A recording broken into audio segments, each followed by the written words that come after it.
On the White House roof, tucked into a corner of the promenade, there's a bit of loose paneling right on the edge of the solarium.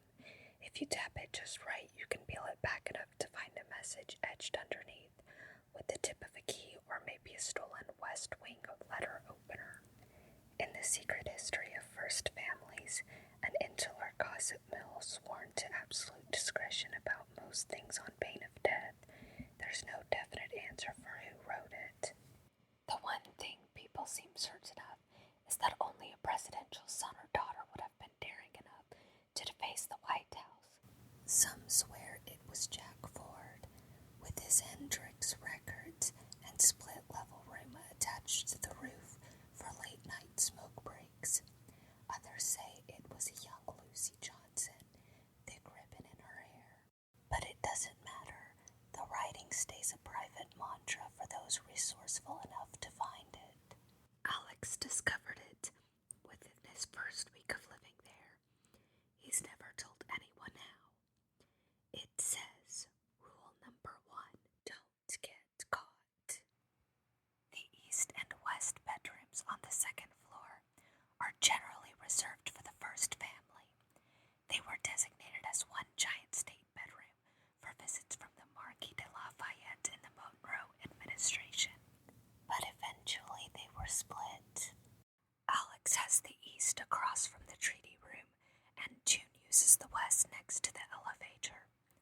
Growing up in Texas, their rooms were arranged in the same configuration on either side of the hallway. Back then, you could tell June's ambition of the month by what covered the walls. At 12, it was watercolor paintings. At 15, lunar calendars and charts of crystals. At 16, clippings from the Atlantic, a UT Austin pin, Gloria Steinem, Zora Neale Hurston, and excerpts from the papers of Dolores Huerta. His room was forever the same, just steadily more stuffed with lacrosse trophies and piles of AP coursework. It's all gathering dust in the house they still keep back home. On a chain around his neck, always hidden from view, he's worn the key to that house since the day he left for D.C. Now straight across the hall, June's room is all bright white and soft pink and minty green, photographed by Vogue and famously inspired by old 60s interior design periodicals she found in one of the White House sitting rooms. His own room was once Caroline Kennedy's nursery, and later warranting some sage burning from June, Nancy Reagan's office. He's left up the nature field illustrations in a neat, symmetrical grid above the sofa, but painted over Sasha Obama's pink walls with a deep blue. Typically, the children of the president, at least for the past few decades, haven't lived in the residence beyond 18, but Alex started at Georgetown the January his mom was sworn in, and logistically it made sense not to split their security or costs to whatever one-bedroom apartment he'd be living in. June came that fall, fresh out of UT. She's never said it, but Alex knows she moved in to keep an eye on him. She knows better than anyone else how much he gets off on being this close to the action, and she's bodily yanked him out of the West Wing on more than one occasion. Behind his bedroom door, he can sit and put Hall & Oates on the record player in the corner, and nobody hears him humming along like his dad to Rich Girl. He can wear the reading glasses he always insists he doesn't need. He can make as many meticulous study guides with color-coded sticky notes as he wants. He's not going to be the youngest elective congressman in modern history without earning it, but nobody needs to know how hard he's kicking underwater. His sex symbol stock would plummet. "Hey," says a voice at the door, and he looks up from his laptop to see June edging into his room, 2 iPhones and a stack of magazines tucked under one arm and a plate in her hand. She closes the door behind her with her foot. "What do you steal today?" Alex asks, pushing the pile of papers on his bed out of her way. "Assorted donuts," June says as she climbs up. She's wearing a pencil skirt with pointy pink flats, and he can already see next week's fashion columns, a picture of her outfit today, a lead-in for some SponCon about flats for the professional gal on the go.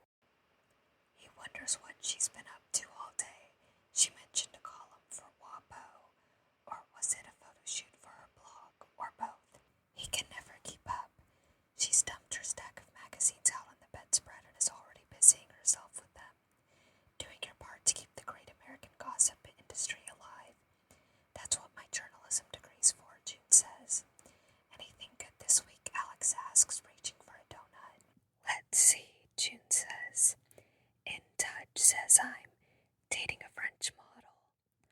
Are you? I wish. She flips a few pages. After rifling through most of the magazines, she shuffles it to the bottom of the stack and moves on to People. She flips through absently. People only ever writes what their publicists tell it to write. Boring. Not much on us this week.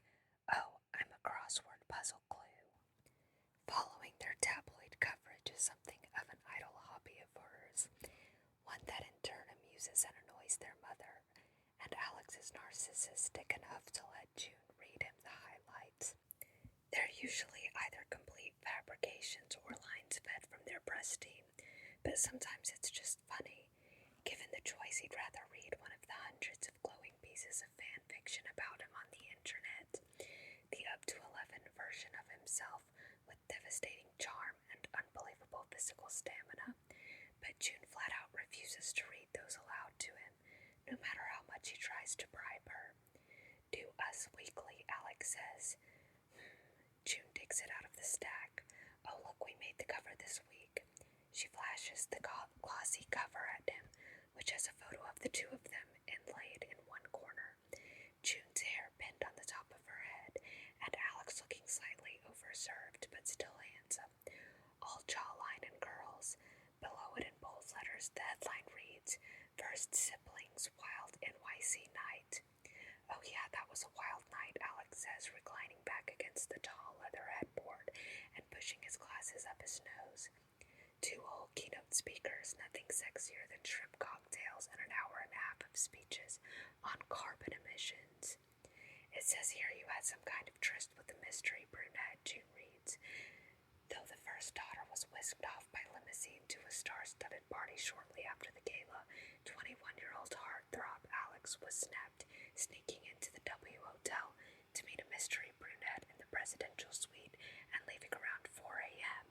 Sources inside the hotel reported hearing amorous noises from the room all night, and rumors are swirling the brunette was none other than Nora Halloran, the 22-year-old granddaughter of Vice President Mark Halloran, and third member of the White House trio. Could it be the two are rekindling their romance? Yes, Alex crows, and June groans. That's less than a month. You owe me $50, baby. Hold on. Was it Nora? Alex thinks back to the week before, showing up at Nora's room with a bottle of champagne.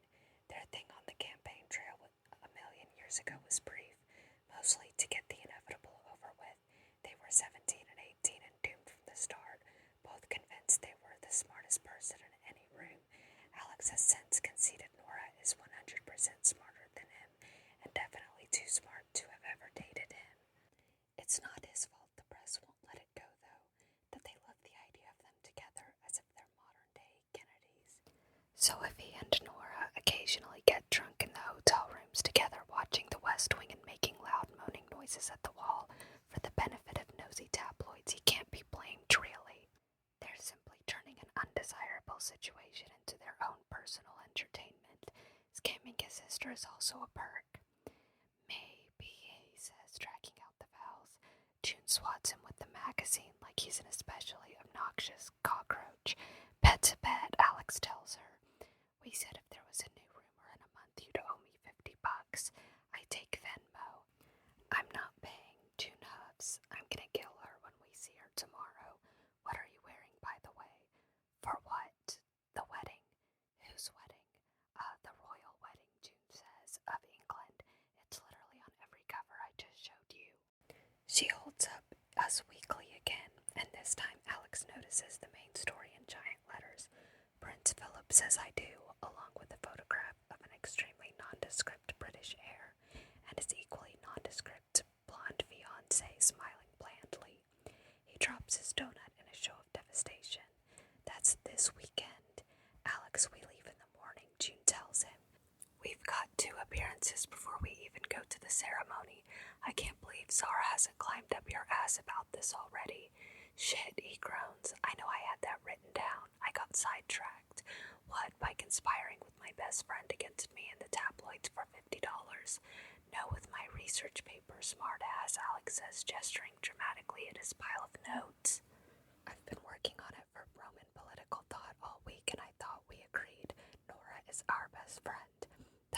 possibly be a real class you're taking, June says. Is it possible you willfully forgot about the biggest international event of the year because you don't want to see your arch nemesis?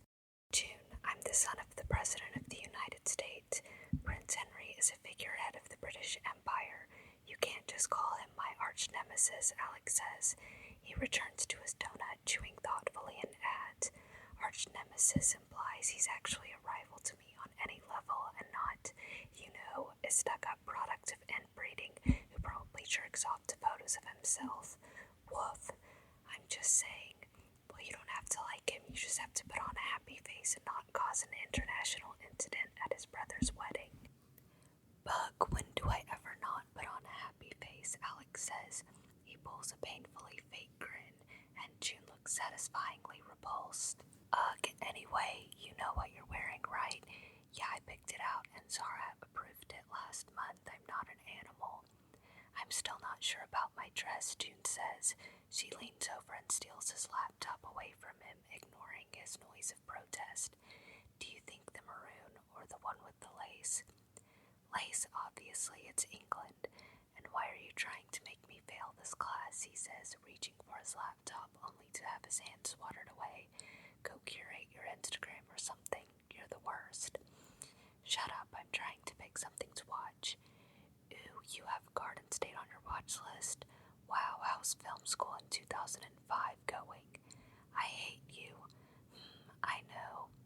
Outside his window, the wind stirs up over the lawn, rustling the linden trees down in the garden. The record on the turntable in the corner has spun out into fuzzy silence. He rolls off the bed and flips it, resetting the needle, and the second side picks up on London, Luck, and Love. If he's honest, private aviation doesn't really get old, not even 3 years into his mother's term. He doesn't get to travel this way a lot, but when he does, it's hard not to let it go to his head. He was born in the hill country of Texas to the daughter of a single mother and the son of Mexican immigrants, all of them dirt poor. Luxury travel is still a luxury. 15 years ago, when his mother first ran for the House, the Austin newspaper gave her a nickname, the Lometta Longshot. She'd escaped her tiny hometown in the shadow of Fort Hood, pulled night shifts at diners to put herself through law school, and was arguing discrimination cases before the Supreme Court by 30. She was the last thing anybody expected to rise up out of Texas in the midst of the Iraq War, a strawberry blonde, whip-smart Democrat with high heels, an unapologetic drawl, and a little biracial family. So it's still surreal that Alex is cruising somewhere over the Atlantic, snacking on pistachios in a high-backed leather chair with his feet up. Nora is bent over the New York Times crossword opposite him, brown curls falling across her forehead. Beside her, the hulking Secret Service agent Cassius, Cash for short, holds his own copy in one giant hand, racing to finish it first. The cursor on Alex's Roman political thought paper blinks expectantly at him from his laptop, but something in him can't quite focus on school while they're flying transatlantic. Amy, his mother's favorite Secret Service agent, a former Navy SEAL who was rumored around D.C. to have killed several men, sits across the aisle.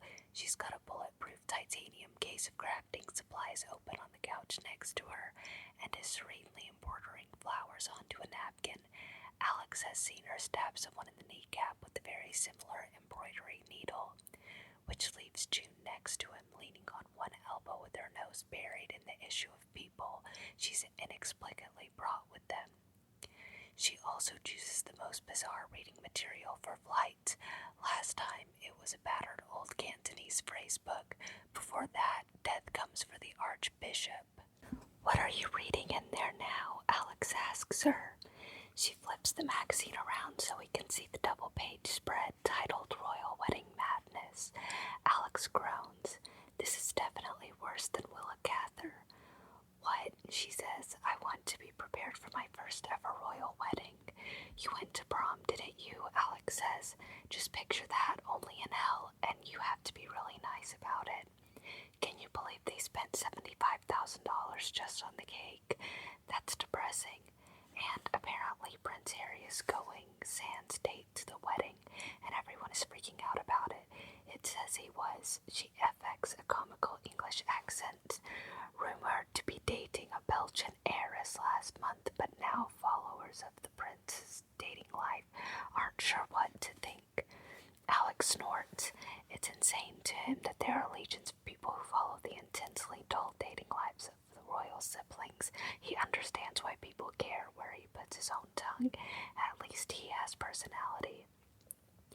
Maybe the female population of Europe finally realized he's as compelling as a wet ball of yarn, Alex suggests. Nora puts down her crossword puzzle, having finished it first. Cassius glances over and swears. You gonna ask him to dance, then?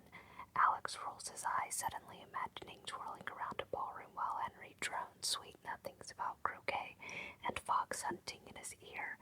The thought makes him want to gag. In his dreams, Nora says, you're blushing. Listen, Alex tells her, royal weddings are trash. The princes who have royal weddings are trash. The imperialism that allows princes to exist at all is trash. It's trash turtles all the way down. Is this your TED Talk? June asks. You do realize America is a genocidal empire too, right? Yes, June, but at least we have the decency not to keep a monarchy around, Alex says, throwing a pistachio at her. There are a few things about Alex and June that new White House hires are briefed on before they start.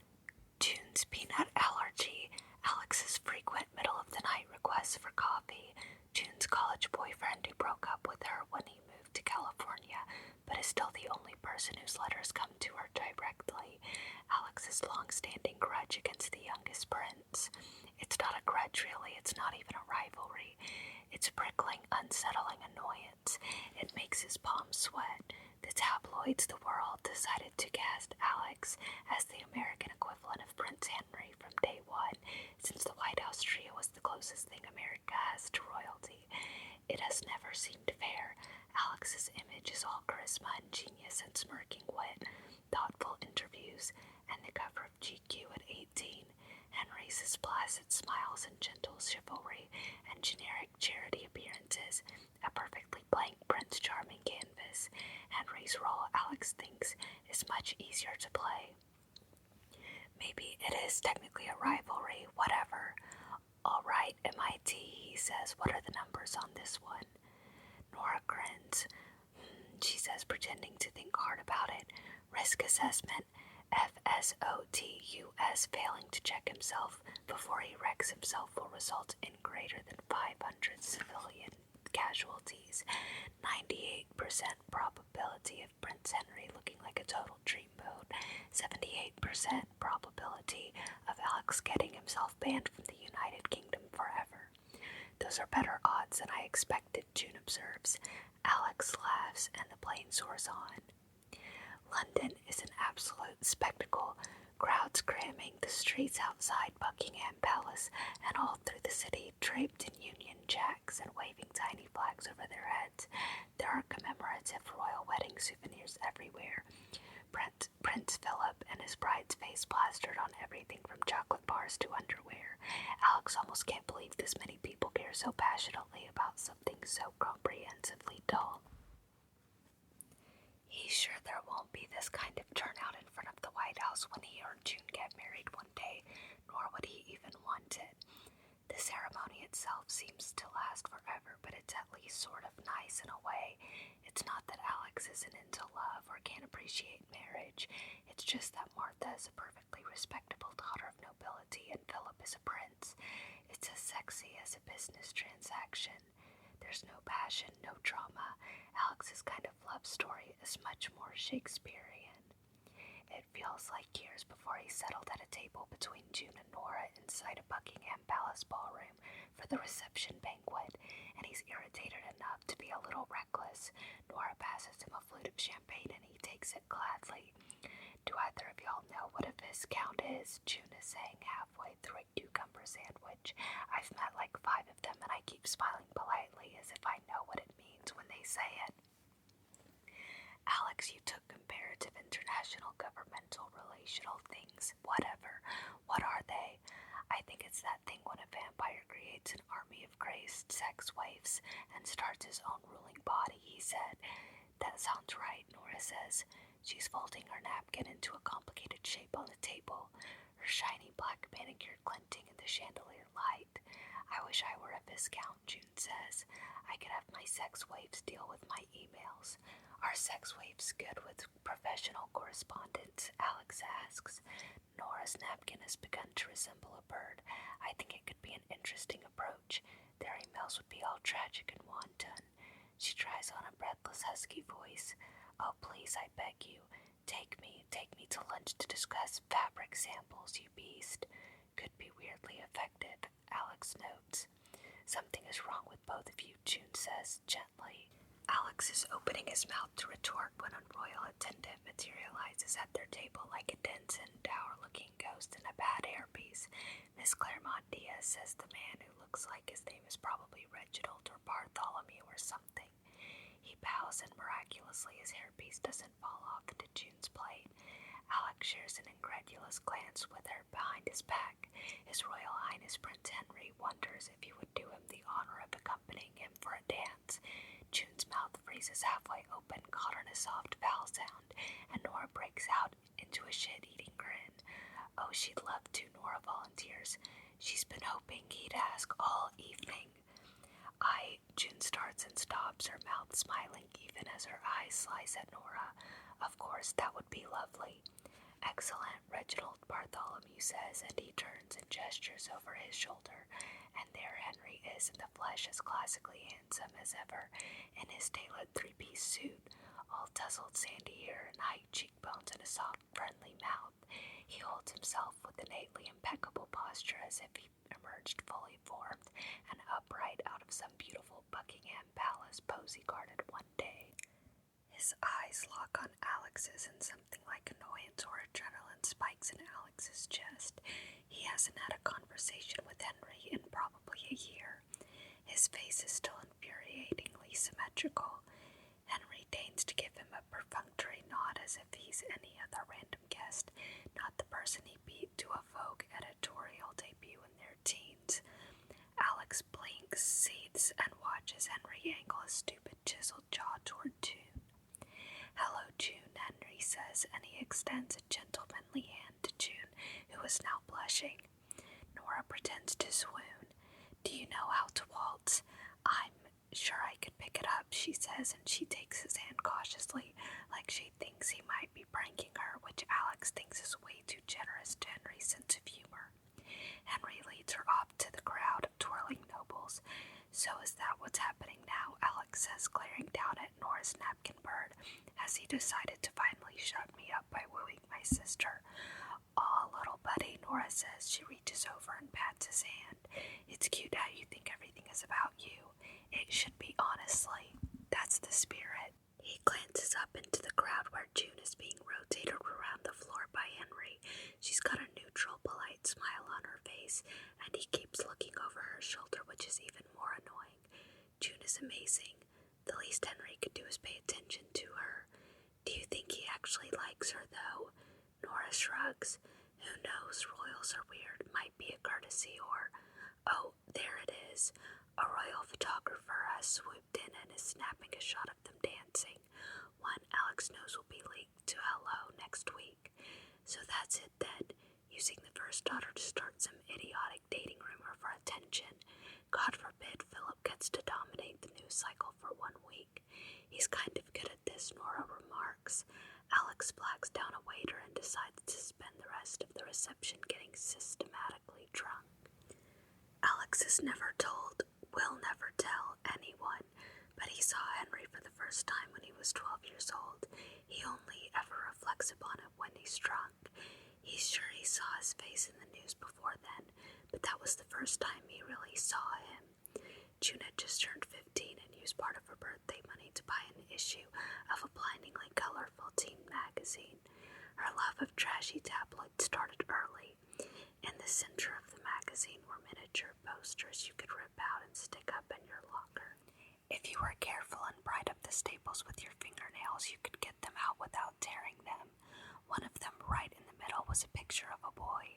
He had thick, tawny hair and big blue eyes, a warm smile, and a cricket bat over one shoulder. It must have been a candid, because there was a happy, sun-bright confidence to him that couldn't be posed. On the bottom corner of the page in pink and blue letters, Prince Henry. Alex still doesn't really know what kept drawing him back, only that he would sneak into June's room and find the page and touch his fingertips to the boy's hair, as if he could somehow feel its texture if he imagined it hard enough. The more his parents climbed the political ranks, the more he started to reckon with the fact that soon the world would know who he was. Then sometimes he'd think of the picture and try to harness Prince Henry's easy confidence. He also thought about prying up the staples with his fingers and taking the picture out and keeping it in his room, but he never did. His fingernails were too stubby. They weren't made for it like June's, like a girl's. But then came the first time he met Henry, the first cool detached words Henry said to him, and Alex guessed he had it all wrong, that the pretty flung open boy from the picture wasn't real. The real Henry is beautiful, distant, boring, and closed. This person the tabloids keep comparing him to, whom he keeps comparing himself to, thinks he's better than Alex and everyone like him. Alex can't believe he ever wanted to be anything like that. Alex keeps drinking, keeps alternating between thinking about it and forcing himself not to think about it, disappears into the crowd and dances with pretty European heiresses about it. He's pirouetting away from one when he catches sight of a lone figure hovering near the cake and the champagne fountain. It's Prince Henry yet again, glass in hand, watching Prince Philip and his bride spinning on the ballroom floor. He looks politely half-interested in that obnoxious way of his, like he has somewhere else to be, and Alex can't resist the urge to call his bluff. He picks his way through the crowd, grabbing a glass of wine off a passing tray and downing half of it. When you have one of these, Alex says, sidling up to him, you should do 2 champagne fountains instead of 1. Really embarrassing to be at a wedding with only 1 champagne fountain. Alex, Henry says in that maddeningly posh accent. Up close, the waistcoat under his suit jacket is a lush gold and has about 1,000,000 buttons on it. It's horrible. I wondered if I'd have the pleasure. Looks like it's your lucky day, Alex says, smiling. Truly a momentous occasion, Henry agrees. His own smile is bright white and immaculate, made to be printed on money. The most annoying thing of all is Alex knows Henry hates him too. He must. They're naturally mutual antagonists. But he refuses to outright act like it. Alex is intimately aware politics involves a lot of making nice with people you loathe, but he wishes that once, just once, Henry would act like an actual human and not some polished little wind-up toy sold in a palace gift shop. He's too perfect. Alex wants to poke it. Do you ever get tired, Alex says, of pretending you're above all this? Henry turns and stares at him. I'm sure I don't know what you mean. I mean, you're out here getting the photographers to chase you, swanning around like you hate the attention. Which you clearly don't, since you're dancing with my sister of all people, Alex says. You act like you're too important to be anywhere ever. Doesn't that get exhausting? I'm a bit more complicated than that, Henry attempts. Ha! Oh, Henry says, narrowing his eyes, you're drunk. I'm just saying, Alex says, resting an overly friendly elbow on Henry's shoulder, which isn't as easy as he'd like it to be since Henry has about 4 infuriating inches of height on him. You could try to act like you're having fun occasionally. Henry laughs ruefully. I believe perhaps you should consider switching to water, Alex. Should I? Alex says. He pushes aside the thought that maybe the wine is what gave him the nerve to stomp over to Henry in the first place and make his eyes as coy and angelic as he knows how. Am I offending you? Sorry, I'm not obsessed with you like everyone else. I know that must be confusing for you. Do you know what? Henry says. I think you are. Alex's mouth drops open while the corner of Henry's turns smug and almost a little mean. Only a thought, Henry says, tone polite. Have you ever noticed I've never once approached you, and I've been exhaustingly civil every time we've spoken, yet here you are seeking me out again. He takes a sip of his champagne, simply an observation. What? I'm not, Alex stammers. You're the... "Have a lovely evening, Alex," Henry says tersely and turns to walk off. It drives Alex nuts that Henry thinks he gets to have the last word, and without thinking, he reaches out and pulls Henry's shoulder back. And then Henry turns suddenly and almost does push Alex off him this time, and for a brief spark of a moment, Alex is impressed at the glint in his eyes, the abrupt burst of an actual personality. The next thing he knows, he's tripping over his own foot and stumbling backward into the table nearest him. He notices too late that the table is, to his horror, the one bearing the massive 8-tier wedding cake, and he grabs for Henry's arm to catch himself, but all it does is throw both of them off balance and send them crashing together into the cake stand. He watches as if in slow motion as the cake leans, teeters, shudders, and finally tips. There's absolutely nothing he can do to stop it.